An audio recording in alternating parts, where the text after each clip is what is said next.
Hello, Okay. everyone, and welcome to our new podcast segment. I'm one of your hosts, Ryan Anthony Hernandez, And I'm Anna from Amethyst Rising. and today we're starting a collaborative project podcast segment. I don't know what we're going to call it, but we're starting something, and we're calling it. The Heart of Amethyst Rising. So, welcome to our first episode together. Anna, thank you for being here. It's great to see you. Yes, as always, it's a pleasure to be here. No, so before we get started, Anna, I had a question, and my question is, what is our topic for our first episode? The topic is religion, moralism, and transformation. All right, how do we get into this? This is a very fascinating topic. We're going to be hitting on three different things, but they all go in hand, because it's three topics in one. So my first question for you is, what is religion? What is moralism? And what is transformation? Well, those are so good. Those are some really good questions. I can only speak from my understanding, my truth. Um, my understanding of religion is it's a system that is built to control people. Um, I think of one of the most early religions I'm aware of was, Pharisees and Sadducees and the type of things that they were practicing. And there was a lot of like sacrifice and stuff like that. So it's rituals, it's doing something to receive something all the time. Um, yeah, But now today, I don't know, like we have all kinds of religions. There's Buddhism, there's Christianity, there's Hinduism, there's Muslim religion. There's so many different religions out there today. And I can't speak on all of them. I don't have knowledge of all of them. But I see religion as a worldview for people. Um, it's a filter. It's how they make their decisions throughout their daily life. It's the beliefs that are fueling what they view as right and wrong. All of these things. So, from my understanding of your understanding, as is that religion influences a person's choices, influences a person's lifestyle, therefore influences how they transform themselves and society. Am I getting on the right track? I just want to make sure I'm on I my I page. would say yeah. I would say yeah, Ryan. That's a good understanding of what I just said. Um, yeah, it has it our beliefs have so much to do with everything in our life.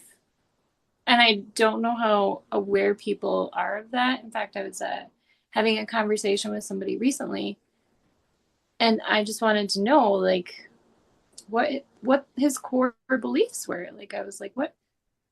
So I'm not talking about religion because like I don't care about that. Like whatever religion you are, it doesn't matter. What I care about is what is the belief underneath anything. Mm. So, because you can meet Christians like who have very different belief systems than other Christians. It was so funny because it was like a foreign subject to him. He was like, I don't know, I haven't thought about that. And I'm like, what? Like how? How do you never think about that? But so it just made me very aware in that moment. It was like, okay, so people really are not thinking about this. They're really not aware of their belief systems a lot of the time.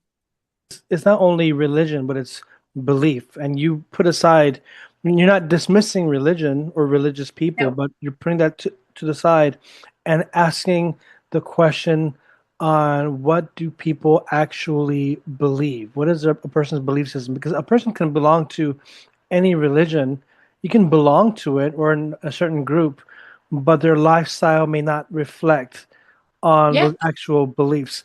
So my question for you is, because there's so many categories and so many systems, how Mhm. would you how would you describe your belief system? I was raised very Christian, and I was raised in the cult for quite some time, went to the house church. Um, I've really, some of my old beliefs are still there, um, but they're being kind of integrated with some new belief systems. So I'm kind of in this weird place, but I would categorize myself as a woman of faith. Like I believe in things I can't see.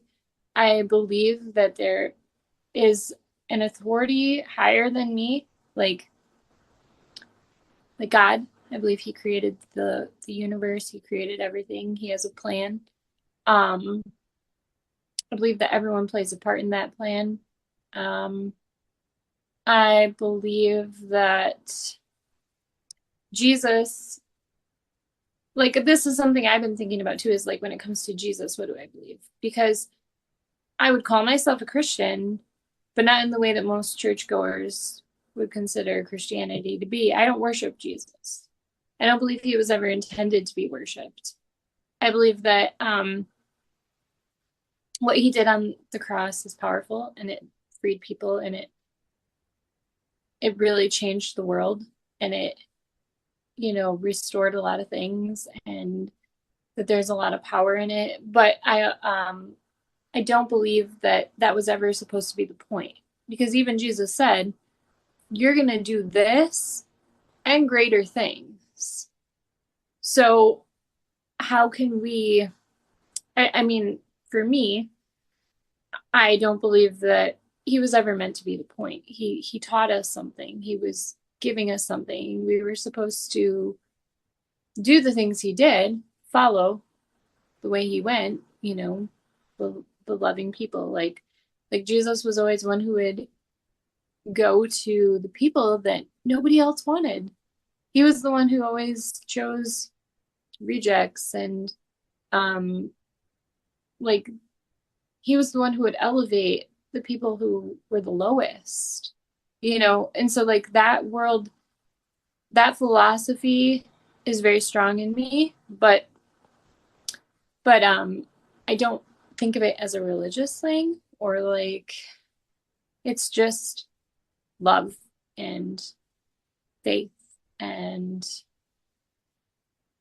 yeah, and I believe that Jesus also really empowers people and helps people to really do those things that he did.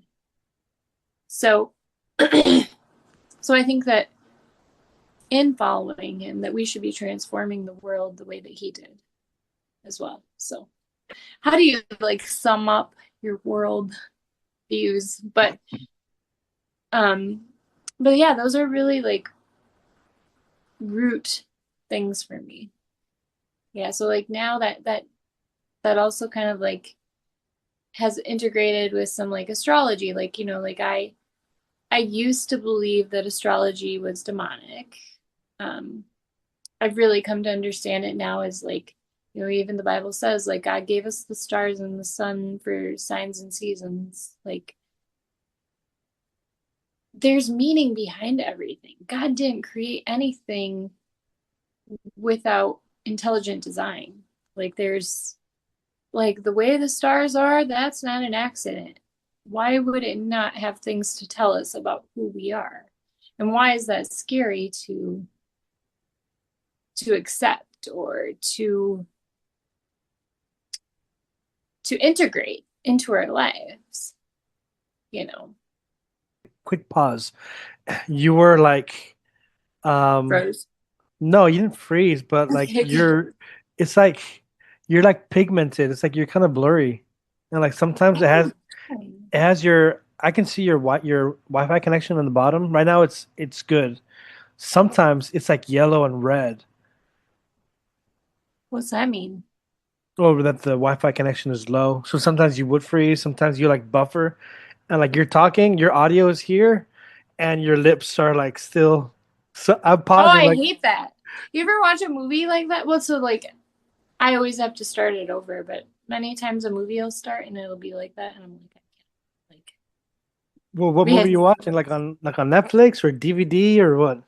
I think it's happened on Netflix. It's because if you have a bad connection, yeah, it drives me nuts. You But know, you know what would never let me down? what? A VHS. Oh, I that's true. It's Never true let me though. A down. lot of the old technology is the best because it's not as there's not as many things that can go wrong, you know? Do you? So I know we're talking about religion, but I want to bounce just a little bit away from there, because yes, as myself, I have a religious background, as do you, being raised with some sort of form of faith.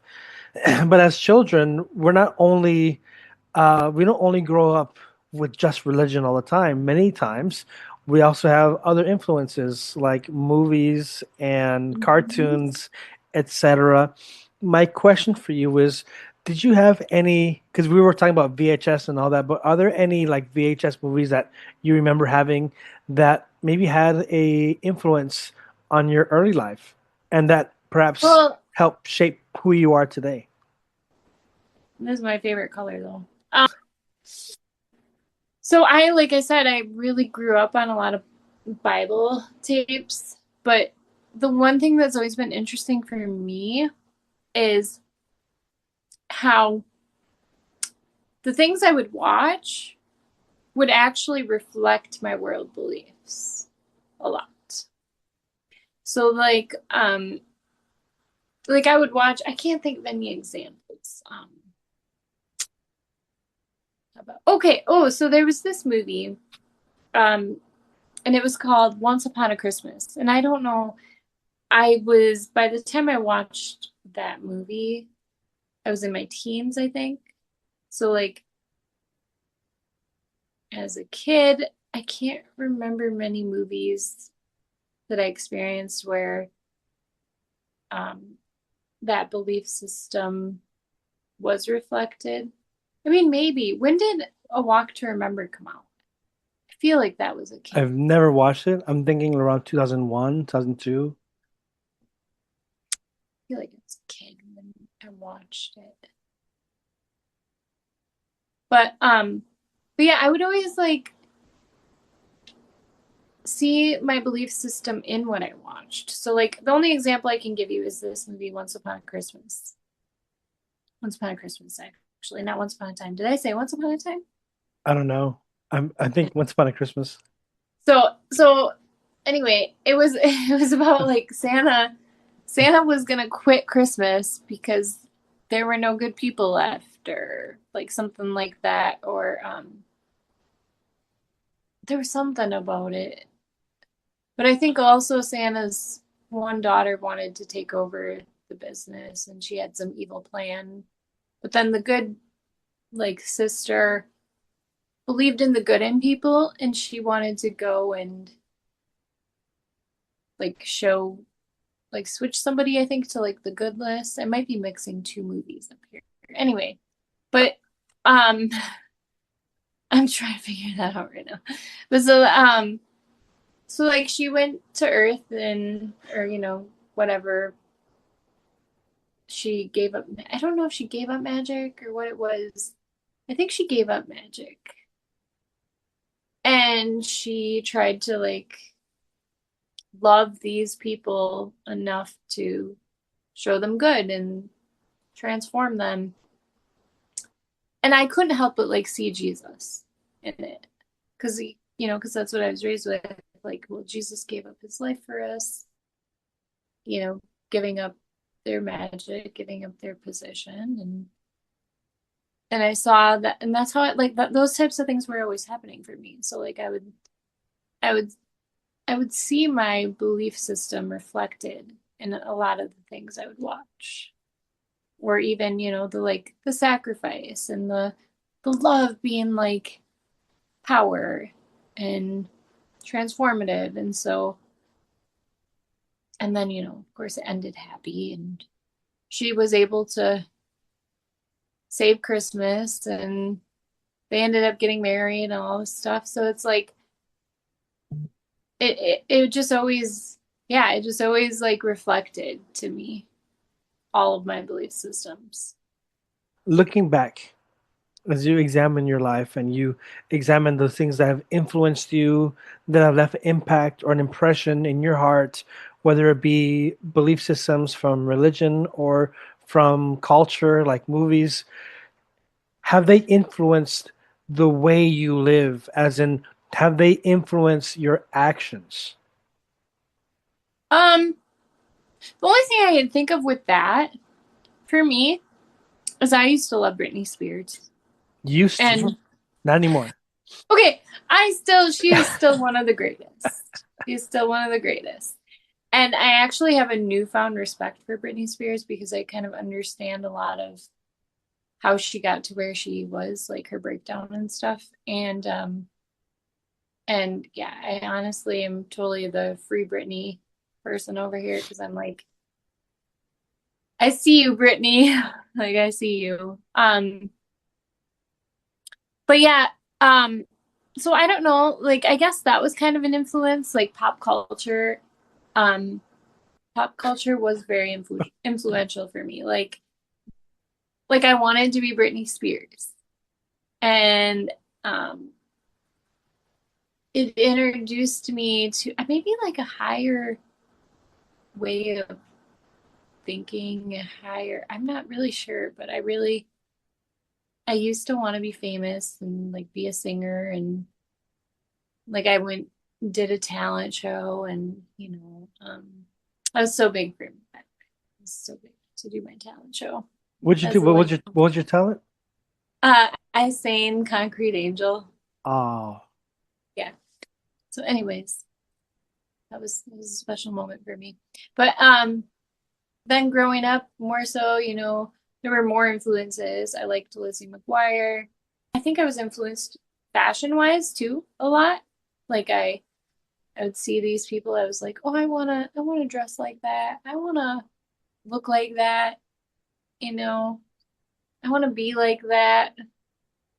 Um Another big influence in my life was Sex in the City. I liked Carrie a lot. Um, I liked her because she was a writer. Maybe that's part of what made me want to be a writer. I don't know. Like that, this is interesting for me that you're asking this because I'm really looking at this right now, and I am noticing some influences that I wasn't aware of. But I'm trying to think though, like if any of these desires were there before the influence. That's what I'm like. it could always be like, I mean, I think there's like a gospel parable or something. I'm I am not a biblical scholar, nor do I Right. am I up to Me either. date. But I think there's a part where Jesus talks about like the seeds, and sometimes they fall like on bad soil, sometimes they fall like on rocky soil, and then sometimes they fall on good soil. But they also need to have, to be watered, nourished. So could it be that maybe these seeds or this these characteristics that you have, like when it comes to fashion or writing or whatever it may be, maybe it's not that these movies or even religion planted those seeds, but do you think that maybe those seeds were already in you? Like they're already like that personality of you just needed to bloom? I do think so. I do think that's definitely a thing. I think even that sometimes like what you're destined to do is part of the journey. Like how do I explain it? Like you come into the world with a purpose and your circumstances are setting you up for that purpose. Um and sometimes you're completely unaware of it. I mean, most of the time you're completely unaware that that your circumstances are setting you up for your destination, for whatever it is you're supposed to be doing. But I do think it was something similar to that. Like it was, yeah. And even what we learn, right? Like for our purpose, right? Like if God has a purpose for everyone, right? Which I personally believe he does, um, then obviously he's gonna have to give you the knowledge for whatever that purpose is as well. So the influences that you're gonna have are gonna align with whatever your purpose is. You know, I got your gears turning. Yeah, I got my gears turning.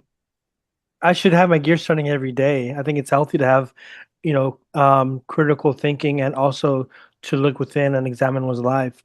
But you've mentioned, the young little Anna.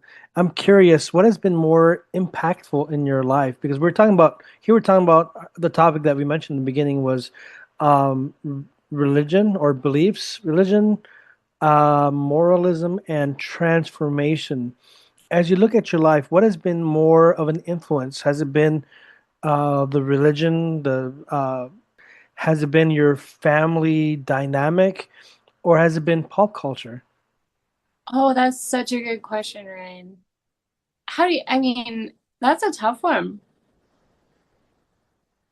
That's so tough because I think psychology teaches us that our circumstances are the biggest influence. And I'm very rooted in psychology as well. Like, it's just very natural for me to understand. Like, I remember going to a psychology course in college, and it was like I just had all the answers. I didn't need to be taught because I was like, oh, yeah, like it just how I think. But I personally believe that beliefs are the most powerful thing. So I think for me, my belief systems were the thing that led me the most, whether I was aware of it or not. I mean, subconsciously, either way, my beliefs. But I think consciously, um, and I do believe this has changed, but I think my beliefs, my or what impacted me the most or what influenced me the most was what was around me.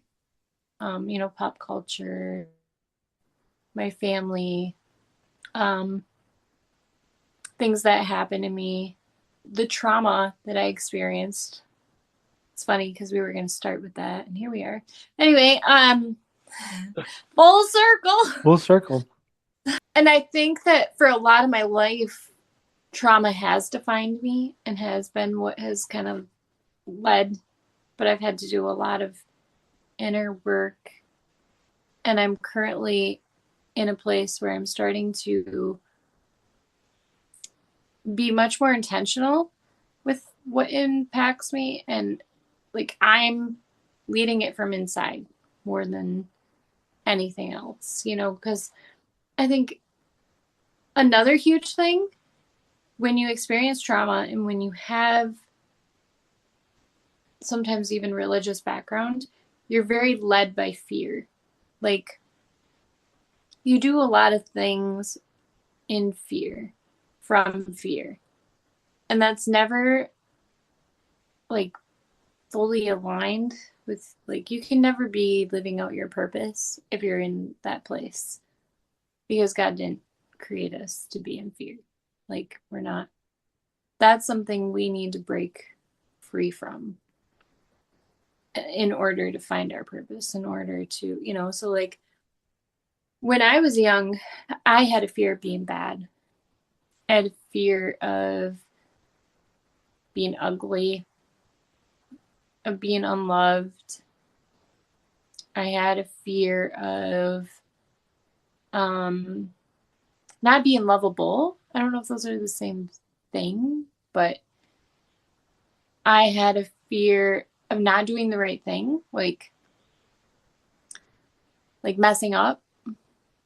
I had a fear of um, I even had a fear, I think, of like of judgment. Like I was very afraid of like people's thoughts about me. Like I didn't want anyone to think anything bad of me. I always wanted to like be righteous and, you know, um, pure and all of these things. I'm trying to think of some other fears that I've really been able to grow from or step away from. I also used to have a fear of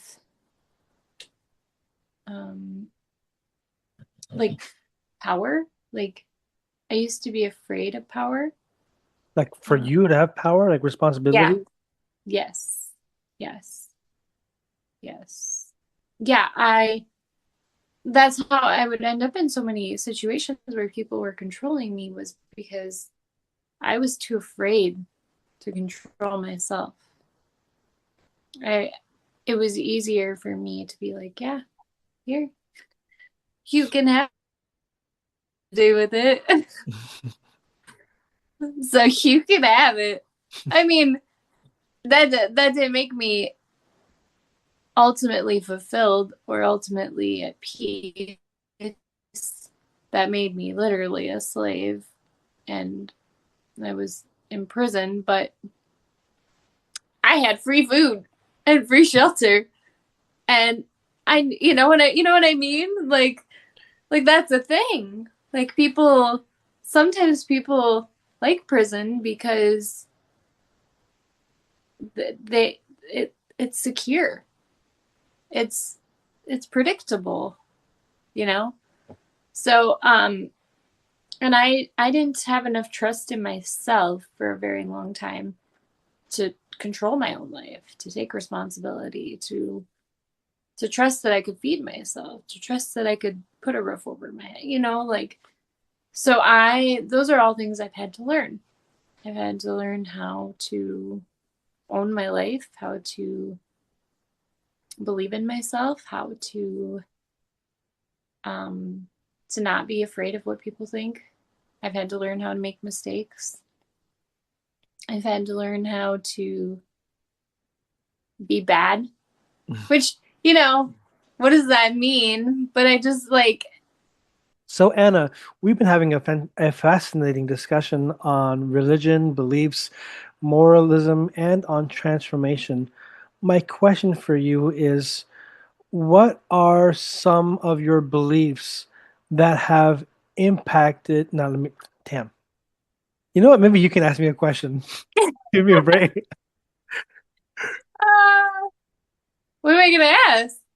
What do I do? I'm having my Jennifer Lawrence moment. You ever seen that meme? And she's like, What do I do when she's what do having? I do? Yeah, yeah, that's a funny one. What do I love that one. Yeah, me too. Well, Anna, Um, well, well, Anna, for this part of the podcast, I wanted to do something different because on the Truth That Heals, which is my podcast, I'm used to asking people tons of questions. But since we're collaborating and doing something totally new, feel free to ask me questions as well. oh, I guess I can kind of reverse that. So like, how do you perceive true transformation? Like what how do you know if somebody has a true transformation versus someone putting on a good show or And that's a very tough question. It's hard to really dig in and really think of an answer. And I immediately think about conversion. People have conversions all the time. And I think in Christianity, like I'm Catholic, but I don't like to like I'm Catholic, but other Catholics might think, oh, Tony isn't Catholic enough. Or there are Catholics who might think, oh my gosh, Tony is too Catholic for me. And I like to keep it that way because I don't want to I don't want people to know me exactly. I mean, of course, I have like a little a privacy to myself. But the way I see it is that it's so easy in Christianity in general to say, "Oh, I've had a conversion," and to think. that's it, that the job's done. And I get, I understand faith and grace, but I think that sometimes these words get used and get they're abused because so many times, and you know, for myself and also for you, correct me if I'm wrong, but being in a cult or in a place where it's supposed to be highly religious and a lot of rules. But earlier you were talking about fear and just like being afraid of being authentic or being afraid of making mistakes or being afraid of being imperfect. In short, there's a fear of being human. There's a fear of being Anna. There's a fear of being Tony. There's a fear of being oneself. And when sometimes people they have a conversion or a baptism or whatever it is, then whenever they screw up, it's oh well, I hate to say it, but I'm saved by grace. Okay, like I get it, but at the same time, Mhm. I think that if God does exist, which I do believe that there is an absolute being, if this being does exist, he's not an idiot. He's not a moron. Maybe we can use these mind games with people we Right. love, like family members, and we can abuse them or like manipulate them all the time. And of course, sometimes they'll get upset and be like, "Why do you do this to me?" It's like, "I'm sorry. I've changed. I will never do it again." But with God, it's like, okay, you say you've converted. Okay, then why are you still actively living a lifestyle that goes against what Jesus preached? Like for example, let's look at the church settings. There are so Mhm. many people who go to church who, because someone, let's say, I'll give like uh, an example. Maybe someone is of a different religious background, or maybe someone is from a different part of the world, or maybe someone dresses immodest, or however you want to frame it. There's so much hate that can come out from church people's words, their action, even their attitude. And then later you see them in church preaching about love and God and grace. But so for me, conversion isn't enough. For me, what I'm trying to figure out in my life is what do I really believe in? And to be honest, I am not transformed as much as I could. I hate it. I wish I could say, yes, oh, yay, God is good. I'm transformed. I can't say that, to be honest. And I know there's some Christian brothers and sisters who are like, dude, like, I got to do is believe. That's not enough. I don't think it's enough to just believe and live a lifestyle that's Agreed. like I mentioned earlier about being rude to people or looking down on others. I need a transformation. And I think that by connecting with people like you, who is open to talk about these topics, who's open to, have these hard conversations, and they're not really that hard, but they're hard for people who don't want light to be shed on these dark places. I think it's healing because in the cult lifestyle, or even in a religious lifestyle, there is the part that you want to show this like facade, and that sometimes it's bullshit because inside, when you're at home, there's a totally different person. So for me, just to make this shorter, I'm trying to transform, but every day I'm always asking myself, what do I believe in? And something that bothers me at times is that sometimes I believe in something, but I don't work hard enough to see that transformation. Like going to the gym. Like, I mean, I believe, yeah, if I do reps, I'm gonna have a nice, sexy body. If I do some jogging, I'm gonna look good. I'm gonna have my glutes or whatever, my abs. But believing in it isn't the same as actually participating in it. So for me, like the transformation that I've seen is getting away from that strict religious frame of thinking, and not only believing in like certain rules, but actually living a lifestyle that goes with my beliefs. And I feel like I'm not there, but it gives me an aim to live a truly holy lifestyle, not just that bullshit.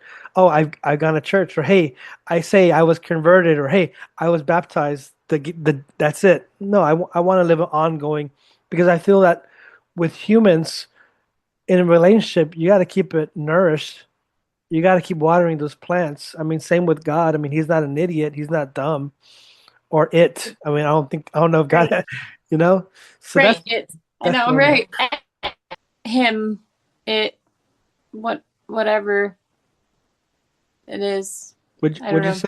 Yeah, I It haven't can heard. be hard to name. God. I was Okay. just I was just like comforting you because you were like, well, I don't know it, like, because it seemed like you struggle with naming it, and I do too sometimes. Like even saying him. You haven't heard? You said you were struggling with naming God, like him, it, whatever. Oh yeah. And I was gonna comfort you, and I was gonna be like, I get it. I struggle with it too. And then you said you were talking about God being him or it, and I was like trying to comfort you, and I was like, I get it. I know what you mean. Like I struggle with that too. Like naming God. Like what do you it, him, they, pronouns for God. But anyway, and So I ended up by saying that for me it's so easy to say that I have had a conversion, or I when get it. I'm doing that, going to church, but at home or how I deal with others doesn't reflect. So for me, that's not a true transformation.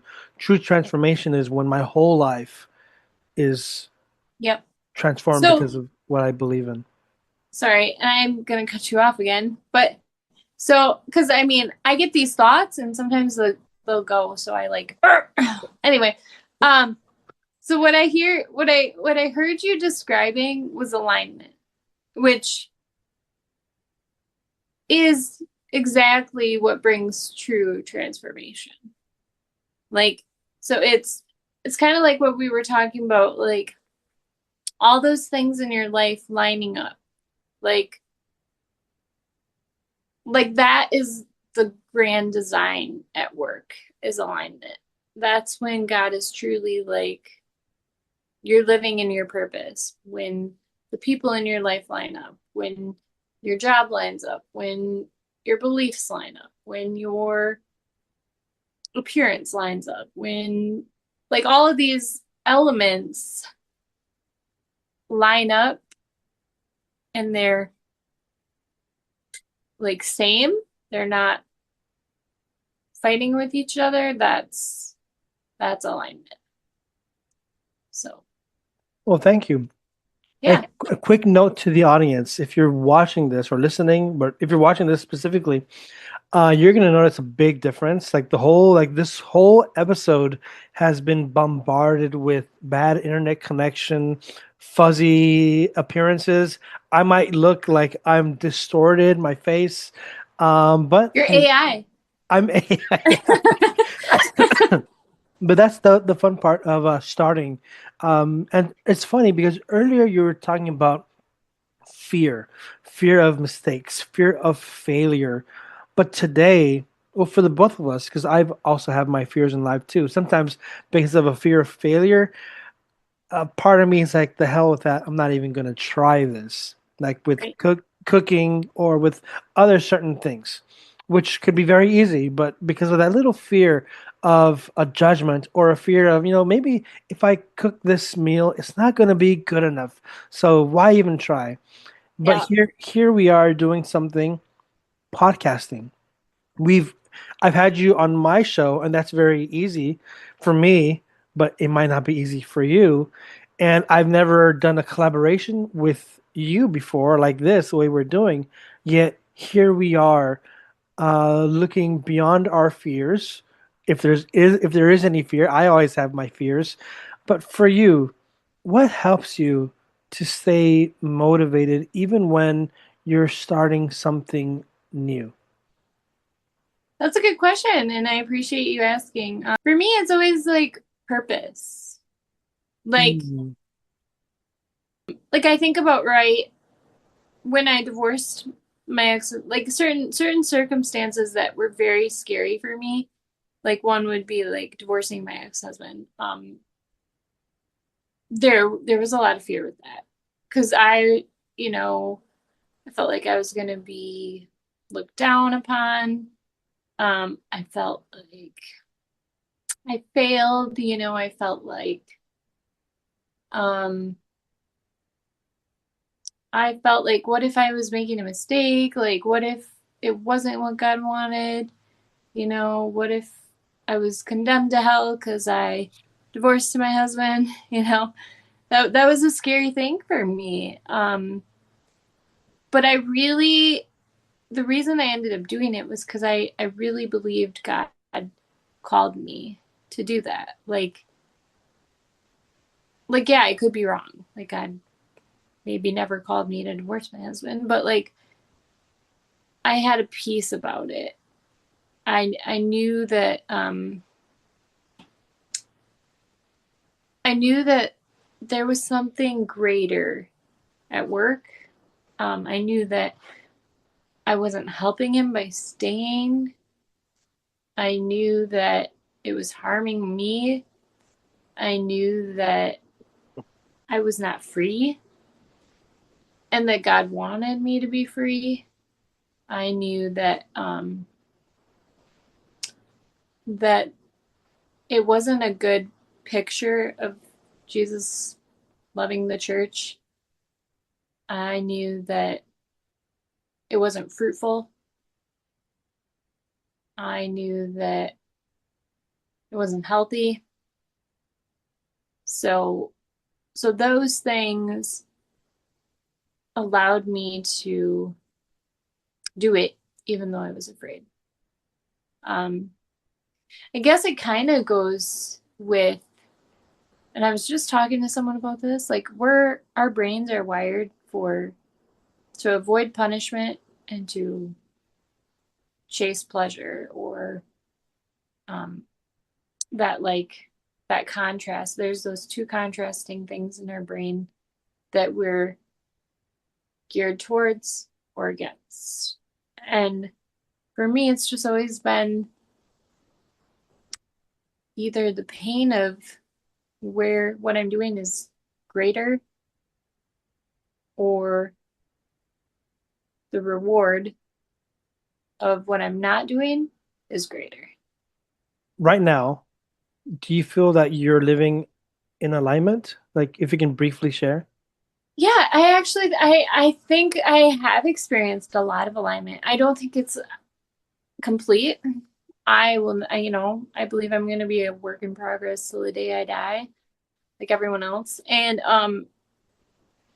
but I really do feel I am experiencing a lot of alignment. Even in little things, like even this podcast, right? Like we were talking about what are we going to do this about? Like is it going to be like and we're kind of covering all of those things. So it's like that was already in me.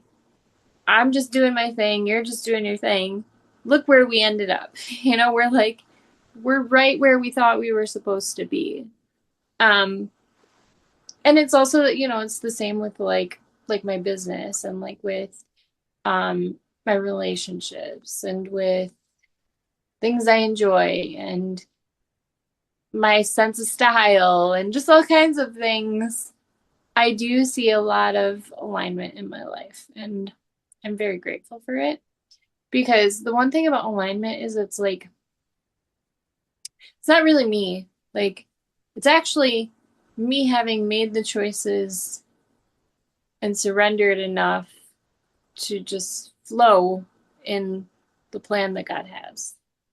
So I've made a lot of choices and I've learned a lot of things. But ultimately, this is just now God trying to take the wheel, you know.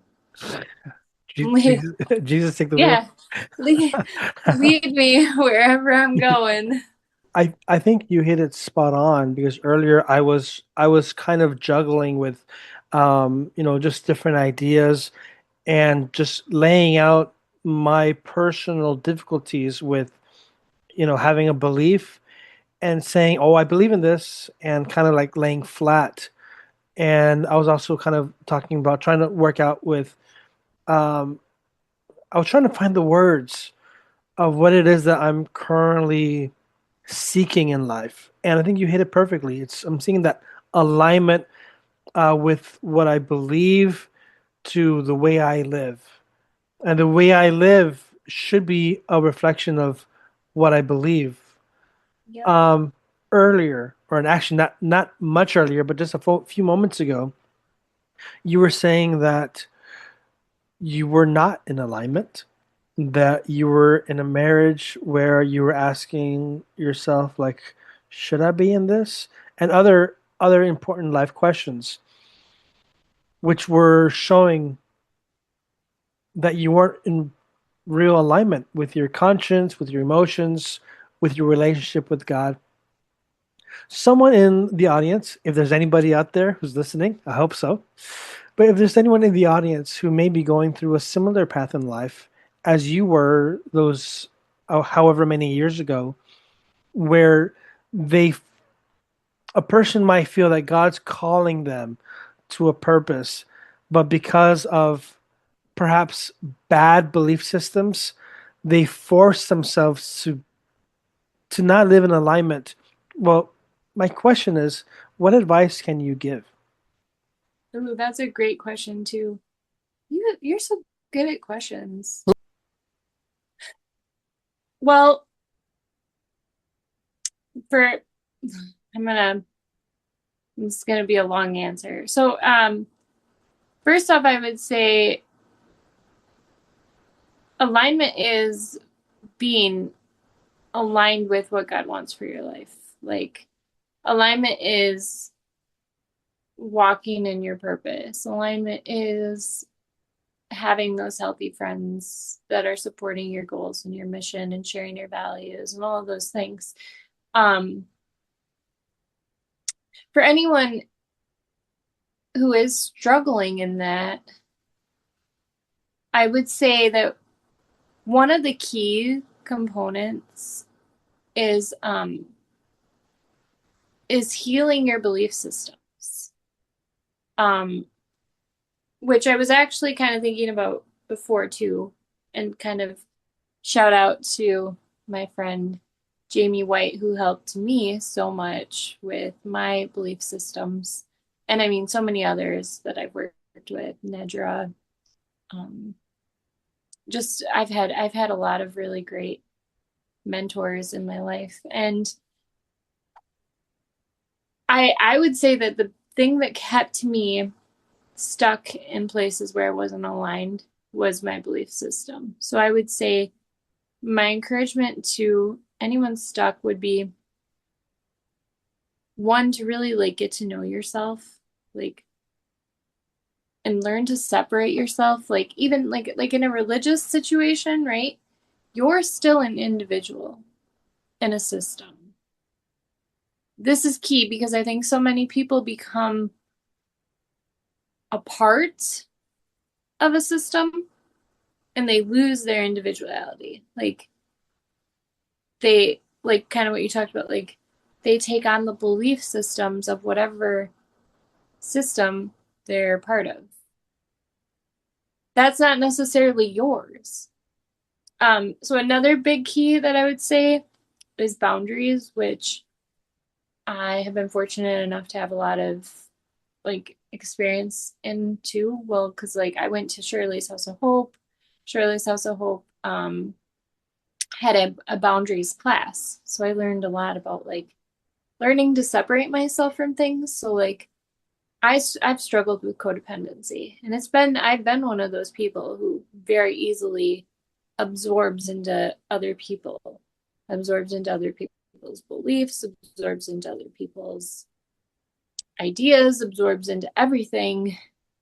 And it was never me. But you can always feel it. You'll always feel it. You'll always know that it's not yours. But just learning to identify and don't even like look at it again. So yeah, and that kind of goes full circle. So that worked out well. I'm glad that, because I was really, I'm waiting. I'm just answering from the heart. And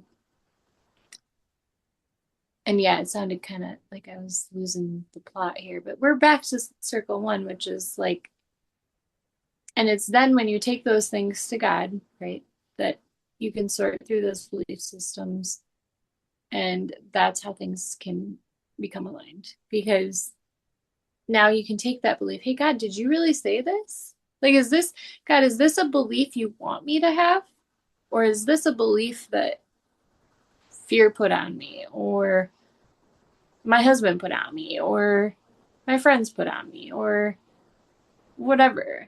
And I think that there's such a difference when our beliefs are lined up with the things God wants for our life. It changes our life entirely. So Could Amethyst rising be rising without setting boundaries? Could Amethyst rising could you transform to be the person you are today without setting those healthy boundaries and knowing who you are? no, no, I could not. Um, it's I mean, even right, like we were kind of talking about my rebrand and stuff and focusing on a particular clientele. Um, and even like aligning values, right? Which another shout out to I think it's, I can't remember her name, but I know someone who does work on values for businesses, because they're so key to how you do business and who you do business with.